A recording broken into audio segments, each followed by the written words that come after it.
예, 오늘 말씀 나누겠습니다. 요한복음 6장 53절에 예수께서 이르시되 내가 진실로 진실로 너희에게 이르노니 인자의 살을 먹지 아니하고 인자의 피를 마시지 아니하면 너희 속에 생명이 없느니라. 내 살을 먹고 내 피를 마시는 자는 영생을 가졌고 마지막 날에 내가 그를 다시 살리리니 내 살은 참된 양식이요 내 피는 참된 음료로다. 내 살을 먹고 내 피를 마시는 자는 내 안에 거하고 나도 그 안에 거하나니. 살아계신 아버지께서 나를 보내심에 내가 아버지로 인하여 사는 것 같이 나를 먹는 그 사람도 나를 인하여 살리라. 이것은 하늘로서 내려온 떡이니 조상들이 먹고도 죽은 그것과 같이 아니하여 이 떡을 먹는 자는 영원히 살리라. 예, 이번 주가 고난 주간이었습니다. 주님께서 십자가를 짊어지고 예루살렘에서 빌라도에게 넘겨져서 고난을 받으시고 그리고 십자가에 죽으셨습니다. 그리고 금요일 날에 오늘이죠.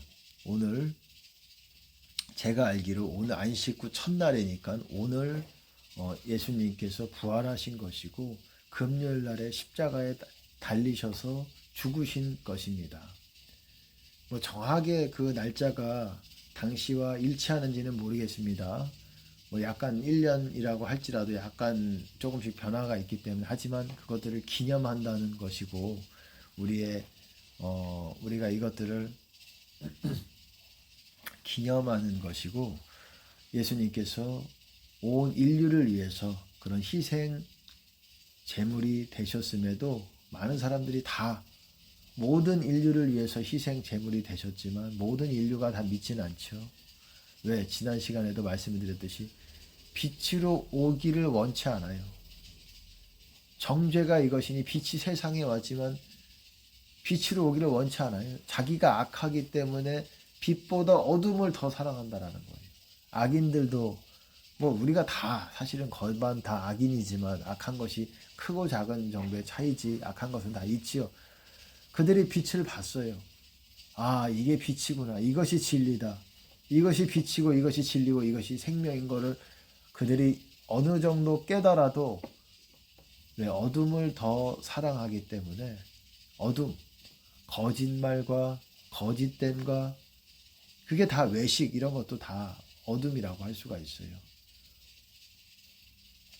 어둠을 사랑하고 빛도 좋아요. 빛도 내 마음이 깨끗해지는 것 같고 빛을 느끼고 진리를 깨닫기도 하겠지만 그거보다 더 그냥 거짓되게 살고 조금 못되게 살고 나를 감추고 그리고 외식하고 불법을 조금씩 자행하고 이렇게 사는 것이 더 좋기 때문에 빛으로 오지 않는다라고 말했습니다. 악을 행하는 자마다 빛으로 오지 아니하나니 그렇게 말하고 있어요. 자기 행위가 악하기 때문에 그렇다. 하지만 진리를 쫓는 자는 빛으로 나아온다라고 말하고 있습니다. 이는 자신의 행위가 그리스도 하나님 안에서 행한 것임을 나타내게 하기 위함이다 라고 말하고 있습니다. 빛을 사랑하고 또한 빛 가운데 거하기를 원하고 하나님은 어둠이 전혀 없으시기 때문에 우리가 하나님께 나아가려면은 여러분 우리 안에 어둠들에 대해서 회개가 되어져야 나갈 수 있는 거예요. 그리고 그런 상태로 주님과 함께 동행하고 주님을 따를 수 있는 것입니다. 주님께서 살아나셨고 이 살아나신 것이 그것을 통해서 온 인류가 주님을 통해서 살아날 수 있는 기회를 얻게 되었습니다. 악을 행하는 자는 심판의 부활로 모든 사람들이 무덤 속에 있는 사람들이 하나님의 아들의 음성을 들을 때가 오나니 어떻습니까? 악을 행했던 사람들은 심판의 부활로, 선을 행한 사람은 생명의 부활로 나아올 것이다 라고 말씀하고 있어요. 예수님께서 말씀하셨어요. 우리 모든 사람들은 부활하게 됩니다. 그래서 영원히 천국에 가든지 영원히 지옥에 가든지 어떤 옷을 영원히 고통을 느끼고 할 수 있는 그런 옷을 입게 된다는 거예요.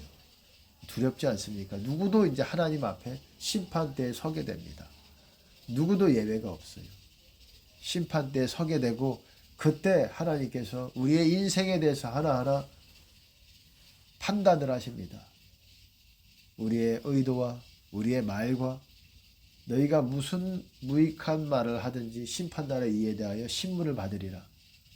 어떤 무익한 말을 할지라도 신문을 받으실 거라고 말씀하셨어요.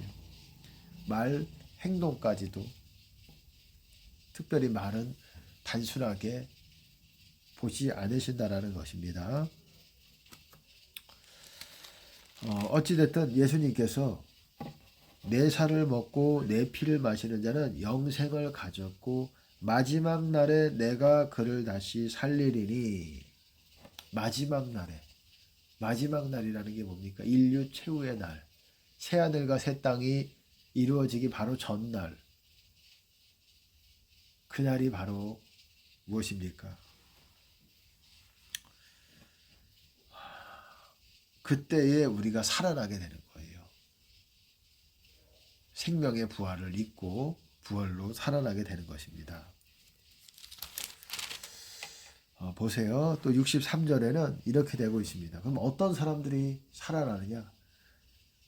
부활하게 되느냐? 살리는 것은 영이니 육은 무익하니라. 내가 너희에게 이른 말이 영이요 생명이라. 살리는 것은 영이다. 영이 바로 살린다. 하지만 육은 무익하다. 육체는 무익하다.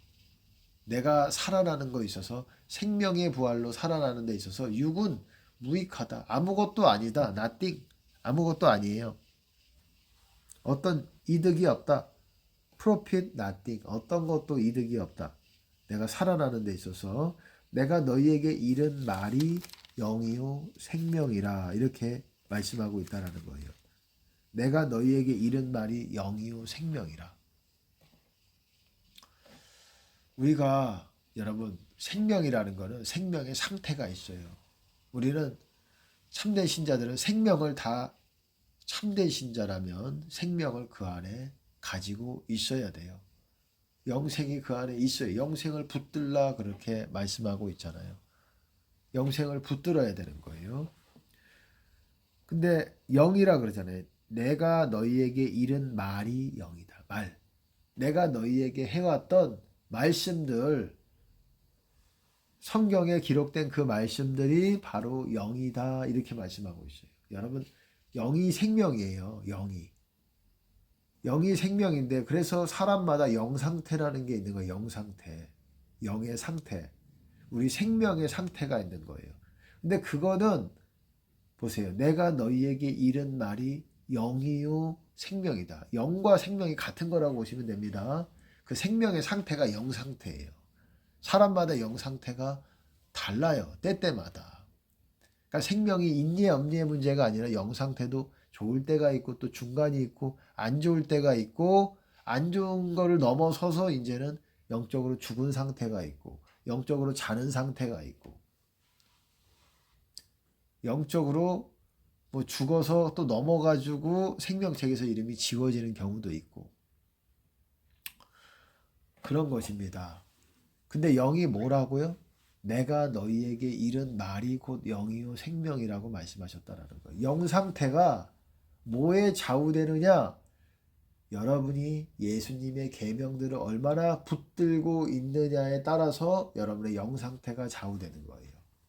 그냥 기도만 가지고 되는 게 아니라 여러분 마음 자세 안에 예수님의 계명들이 얼마나 붙들고 있는지 그거를 암기적인 차원에 있어서 그걸 더 넘어서 여러분 암기도 필요한 것입니다. 암기도 필요한 거예요. 중요한 겁니다. 여러분 구원에 있어서 말씀을 읽는 것이 굉장히 중요합니다. 여러분의 구원을 이루어가는 데 있어서 사람들이 그거를 잘 몰라요. 기도는 생명의 영적인 생명을 얻기 위해서 기도하는 거는 좀 회개하고 이런 걸 배우는데 말씀을 읽는 거를 좀 가볍게 생각합니다. 여러분 궁극적으로는 우리가 하나님께 영광을 돌려드리는 거는 열매를 맺어야 되는 건데 그 열매의 본질이 뭐냐면 여러분이 마음속에 주님의 계명과 주님의 말씀들이 얼마나 들어있느냐 그것이 몸에 체득화되어서 나타나는 것이 우리 눈에는 보이지 않죠. 그것이 바로 열매예요. 체화되는 거죠. 우리가 하나 되는 거. 그 말씀과 하나 되는 거. 하나 된다라는 건 단순히 암기적인 차원 그 이상이지요. 암기적인 차원 그 이상을 말하는 것입니다. 그것이 바로 여러분 열매예요. 열매. 열매가 없으면 여러분 쭉정이가 되는 거예요.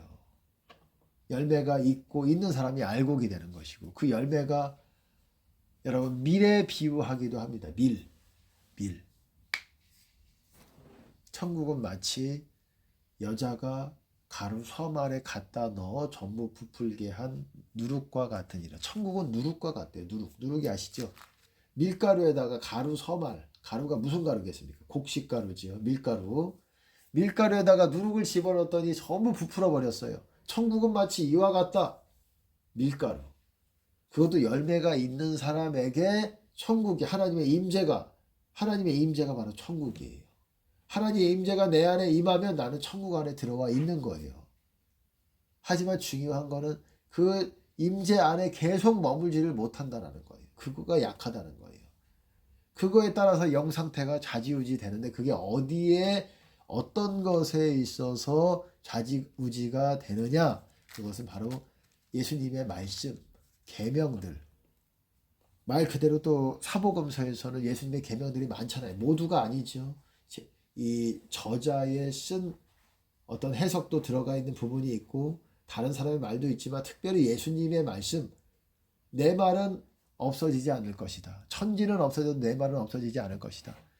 내가 너희를 심판하는 것이 아니요 내가 나를 저버리고 내 말을 저버리고 나를 저버린 사람을 심판하는 것은 내가 아니요 내가 한 그 말이 마지막 날에 그를 심판하리라. 우리 심판에 대한 기준이 무엇이냐? 마지막 날뿐만 아니라 지금도 마찬가지입니다. 지금도 심판의 기준이 예수님의 계명인 거예요. 예수님의 말, 내가 한 그 말이 여러분 마지막 날에 심판한다. 이게 무슨 말이겠어요? 그 말씀대로 지키지 않으면 심판받는다라는 거예요. 내 말을 저버리지 않고 나를 받아들이지 않은 자를 심판할 이가 있으니 내가 아니요 내가 한 그 말이 너를 마지막 날에 심판하리라.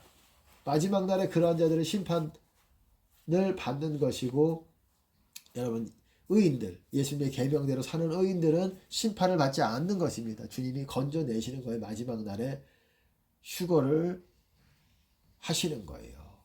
그래서 여러분 시온산에 모여서 아마겟돈 전쟁을 치르시는 것입니다. 그러니까는 예수님의 계명들 우리가 가볍게 생각하지 않을 수 없지요. 너희가 내 안에 거하고 내 말이 너희 안에 거하면 무엇인지 원하는 대로 구하라. 그리하면 그대로 되리라. 너희가 내 안에 거하고 내 말이 너희 안에 거하면 어렵게 생각하지 마세요. 내 말이라는 건 성경 전체를 말하는 것이 아니에요. 예수님의 계명, 예수님의 말씀, 예수님께서 이 땅에서 하신 그 말씀 그거는 사복음서에서 주로 많은 분량 거기 나와 있지요. 여러분 그것이 여러분 안에 있을 때 원하는 대로 그대로 되는 역사들이 하나님께서 정말 참 말씀이 저도 그런 걸 느낍니다. 저도 그런 걸 느껴요. 내가 말씀이 점점 더 예수님의 계명들이 내 안에 더 강하게 어떤 붙들고 있고 이럴 때 하나님께서 그 원하는 소원을 들어주신다라는 거예요. 그냥 믿음만 가지고 되는 것이 아닙니다. 우리가 알고 있는 그런 믿음, 의심하지 않는 그런 정도의 믿음만 가지고 되는 것이 아닙니다. 그것도 필요하지만 의심하지 않는 것, 산을 들려 바다에 던져져라 하고 의심하지 않고 믿고 의심하지 않으면 그대로 될 거라고 말씀하셨어요. 그것도 있어야 되지만 우리가 주님 안에 들어와 있어야 된다라는 거예요. 주님의 계명들을 지켜야 된다라는 거예요. 왜 그 계명들이 마지막 날에 심판할 뿐만 아니라 지금도 각 사람에게 심판하는 그 잣대, 그 법의 내용이 될 것이기 때문에 그렇습니다. 하나님 나라의 법이에요. 이 땅도 그렇지 않습니까? 이 땅도 우리가 법을 지켜야 이 땅에서 자유를 누리잖아요. 그리고 제재를 받지 않잖아요. 하지만 이 땅의 법을 우리가 무시해버리면 어떻게 됩니까? 이 땅의 법을 무시해버리면 이 땅에서도 제약을 받고 감옥에 갈 수가 있죠. 벌금을 낼 수가 있죠. 제재를 얻지요. 손실을 얻습니다. 손실을 가지게 됩니다. 마찬가지입니다. 하나님 나라의 법이 예수님의 계명이에요. 그리고 율법에서도 말하는 십계명도 당연히 우리가 지켜야 되는 것입니다. 그것도 법이에요. 예수님, 하나님의 율법, 모세가 전해준 그 율법의 핵심이 바로 십계명이에요.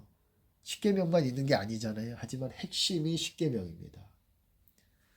어쨌든 여러분의 영 상태가 있는데 그거는 생명의 상태인 거예요. 그게 뭐에 의해서 영향을 얻고 좌지우지가 되느냐?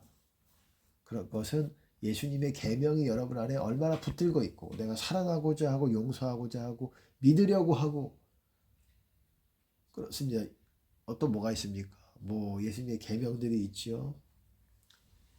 그런 것을 붙들고 있느냐에 따라서 하나님이 여러분에게 베풀어 주시는 그 소원들에 대해서 그것을 또한 하나님께서 이루어 주신다라는 거예요. 또한 그것이 주님 안에 있는 것이고 너희가 내 안에 거하고 내 말이 너희 안에 거한다. 이게 사실은 같은 말이고 서로 내 말이 너희 안에 거해야 주님 안에 거할 수 있는 거예요. 그러니까 여러분 읽어야 돼요. 성경을 읽어야 돼요. 특별히 예수님의 계명들을 읽고 그거를 내 마음에 두어야 됩니다. 붙잡아야 됩니다. 그래야 여러분의 구원이 탄탄해지고 영 상태가 탄탄해져요.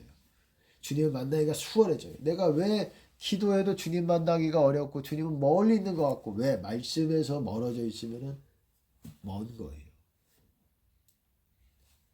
이 나라는 어떻습니까? 성경을 읽을 수가 있어요. 하지만 북한 같은 데는 성경을 쉽게 구하지 못해요. 발각되다가 들키면은 뭐 어떻게 될지 모르죠. 뭐 교화소에 끌려가든지 뭐 죽을 수도 있고. 그렇기 때문에 거기는 거의 기도만 하고 말씀을 전해 듣겠지요. 전도된 말씀에 의해서 전해 듣겠지요. 하지만 이 나라는 어떻습니까? 예수님의 계명들을 원하는 대로 다 볼 수가 있어요.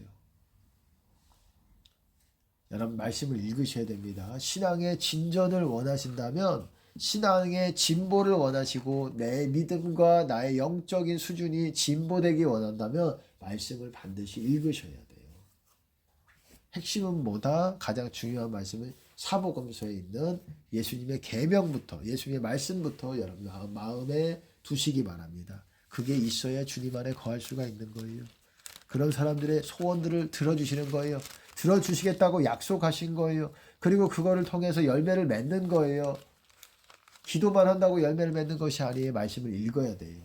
이 두 가지가 우리의 스키로 따지자면은 양날의 양 두 개의 뭐라고 말해야 될까요? 두 개의 폴대와 같다고 할 수 있어요. 우리가 넘어지지 않도록 스키를 타면서 옆으로 넘어지지 않도록 두 대의 폴대를 가지고 있잖아요. 하나는 성령의 인도하심, 하나는 예수님의 말씀, 성령의 음성과 예수님의 계명. 이 두 가지를 가지고 있으면서 우리가 넘어지지 않게 중심을 잡으면서 우리가 어디로 가야 될지 주님을 따라가는 것입니다. 말씀을 읽으세요. 진보를 해야 됩니다. 열매를 맺어야 돼요. 그러기 위해서 말씀 반드시 읽어야 되고 말씀만 읽는다고 되는 것이 아니라 여러분 또한 기도를 통해서 성령의 공급을 받아야 되고 그렇게 돼야 되는 것입니다. 여러분 거기서도 뭐라고 말합니까? 요한계시록 3장에서도 사대교에게 그렇게 말씀하셨죠. 너는 일깨워 내가 네 행위를 아노니 네가 살았다 하는 이름은 가졌으나 죽은 자로다. 너는 일깨워 그 남은 바 죽게 된 것을 굳게 하라.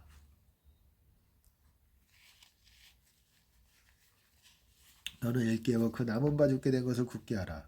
내 하나님 앞에 네 행위에 온전한 것을 찾지 못하였나니 너는 일깨어 깨어 있어서 그 남은 바 죽게 된 것을 굳게 하라. 남은 바 죽게 되었다. 남아 있지만 죽으려고 하는 것을 strengthen 강하게 해라 이 말이에요. 그게 뭡니까? 여러분의 영 상태를 말하는 거예요. 영 상태. 여러분의 영 상태가 죽으려고 하고 있다. 여러분 안에 생명의 상태예요. 죽으려고 하고 있다. 그것을 강하게 해라. 힘있게 해라. 여러분의 영 상태를 더 강하게, 영 상태를 좋게 해라. 왜 그러냐? 왜냐하면, 여기 왜냐하면이라는 말이 없지만 왜냐하면이 있는 거예요. 영어로 보시면 for라는 게 있어요. 왜냐하면 네 하나님 앞에, 내 하나님 앞에 네 행위에 온전한 것을 찾지 못하였노니 네가 하나님 앞에 행위가 온전하지 못하다. 아직 죄가 있고 아직 불완전한 게 있다. 그래서 너의 영 상태가 점점 죽으려고 한다. 내가 아까 뭐라 그랬습니까? 영 상태는 뭐에 달려있다? 내가 너희에게 이른 말, 예수님의 계명에 달려있다. 내가 너희에게 이른 말이 영이요 생명이라 그랬잖아요. 그러니까 내가 너희에게 준 말, 그거 회개 아직 안 됐다. 그래서 그 말에 의해서 영 상태가 좌우된다. 그리고 뭐라 그럽니까? 그러므로 그 다음에 네가 어떻게 받았으며 어떻게 들었는지 생각하고 지키어 회개하라. 만일 일깨지 아니하면 내가 도적같이 이르리니 어느 시에 내게 임할는지 네가 알지 못하리라. 네가 어떻게 받았으며 뭘 받았다는 거예요. 네가 어떻게 들었는지 생각하고 지켜 회개하라. 이게 무슨 말입니까? 갑자기 그 말이 다음에 오는 게 3절이잖아요. 그게 무슨 말이겠습니까? 네가 예수님의 계명을 어떻게 받았으며, 당시에는 이제 책이라는 게 출판사가 제대로 출판되는 것들이 이렇게 잘 되지 못했죠. 그런 것들이 쉽게 우리가 출판물을 얻을 수가 없죠. 전해 들었어요. 유전이라 그러죠. 유전. 전해 들었어요. 사람에게 전해 들어서 예수님에 대해서 알고 예수님의 계명들을 전해 들은 거예요. 네가 어떻게 받았으며 어떻게 들었는지를 생각하고 지키어 회개하라. 뭘? 예수님의 계명들, 예수님의 말씀들을. 만일 그렇게 해서 회개해가지고 영이 깨어있지 않으면은 내가 도적같이 이르리니 어느 시에 네가 임할는지 네가 알지 못하리라. 영이 깨어 있어야 돼. 예수님께서 재림하실 때 영이 깨어 있어야 돼요. 그게 깨어 있는 거예요. 불이 켜져 있도록 노력을 해야 돼요. 반드시 영이 깨어 있다라는 게 불이 켜진 상태만을 말하는 것은 아닙니다. 아니라고 저는 봐요. 아니 성경에서는 이제 그렇게 나오곤 있어요. 열처녀 비유에서 불이 켜져 있잖아요. 우리 등불이 꺼져가니 너희 기름을 좀 나눠달라. 불이 꺼져 있으면 안 돼요. 켜져 있는 사람들은 혼인잔치에 들어갔어요. 꺼져 있었던 사람들은, 기름 준비하러 갔던 사람들은 어떻습니까? 혼인잔치에 못 들어가고 주여 문 열어주소서, 내가 도무지 너를 모른다. 예수님께서 그렇게 말씀하셨다라는 거예요. 어쨌든 어떻게 받았고 어떻게 들었는지 지켜 회개하라. 예수님의 계명이 따라서, 계명을 어떻게 여러분들이 회개하는지에 따라서 여러분의 영 상태가 달려있다는 거예요. 그것이 또한 생명이고, 영 상태가 바로 생명의 상태고, 그것들을 여러분이 잘 살펴야 돼요. 내 영 상태가 또 자고 있을 수가 있어요. 자고 있다라는 건 잠깐 깨어 있다가 영적으로 사망 권세 안에 있는 거예요. 근데 그 상태로 좀 갑니다. 그럼 죽어 있어요. 죽는 것과 영적으로 깨어 있는 것이 뭐 크게 다르진 않아요. 하지만 죽는 것이 조금 더 가는 거라고 보시면 됩니다. 그 사망으로 더 가 있는 것. 그렇게 보시면 돼요. 영적으로 사망의 상태에 있지만 그래도 아직 하나님께서 지켜보시고 생명책에서 지우지 않은 사람들이 있어요. 하지만 계속 영적으로 죽어있는 상태를 그대로 있다가는 생명책에서 이름이 지워지게 되는 거예요. 그러니까 영을 꼭 깨워야 돼요. 영을 꼭 깨워야 되고, 그리고 주님의 계명들을 지키고, 그 다음 절, 그러나 사대에 그 옷을 더럽히지 아니한 자 몇 명이 내게 있어 흰옷을 입고 나와 함께 다니리니 그들은 합당한 자인 영고라. 이기는 자는 이와 같이 흰옷을 입을 것이요 내가 그 이름을 생명책에서 반드시 흐리지 아니하고 그 이름을 내 아버지 앞과 그 천사들 앞에서 시인하리라. 귀 있는 자는 성령이 교회들에게 하시는 말씀을 들을지어다. 여러분, 옷을 더럽히지 아니한 흰옷 입은 사람이 몇 명밖에 없었대요. 그렇게 지키고 회개하고 영 상태가 어느 정도 지키고 있는 사람들이 몇 명밖에 없다라는 거예요. 많은 사람들이 그렇습니다. 영적으로 죽어 있고 자고 있어요. 생명책에서 이름이 지워지려고 하고 있어요. 제가 말씀을 드렸듯이 생명책의 이름이 유지된다는 거 그렇게 뭐 그렇게 어렵다라고 할 수는 없지만 또 그렇게 많은 사람들이 생각하는 것만큼 그렇게 수월하지 않아요. 하나님의 은혜로 알게 해주셨어요. 생명책에서 반드시 흐리지 아니하고 그 이름을 시인하실 것이다. 천사들과 아버지 앞에서 시인하실 것이다. 여러분, 예수님의 계명 성경 읽으셔야 돼요. 기도만 가지고 되는 게 아니에요. 진보가 없어요. 더디어요. 있기는 하겠지요. 더디어요. 우리는 시간에 효율적으로 우리는 뭔가 진보를 위해서 노력을 해야 된다는 겁니다. 주님의 뜻을 쫓고 기도하고 그리고 말씀을 읽으면서 주님의 뜻을 쫓는 것, 그렇게 가는 거예요. 주님의 뜻을 따라가는 것, 그것이 신앙이고 그렇게 자기를 부인하도록 노력하고 이것이 신앙 아니겠습니까? 이런 저와 여러분 되시기를 예수님 이름으로 축복합니다.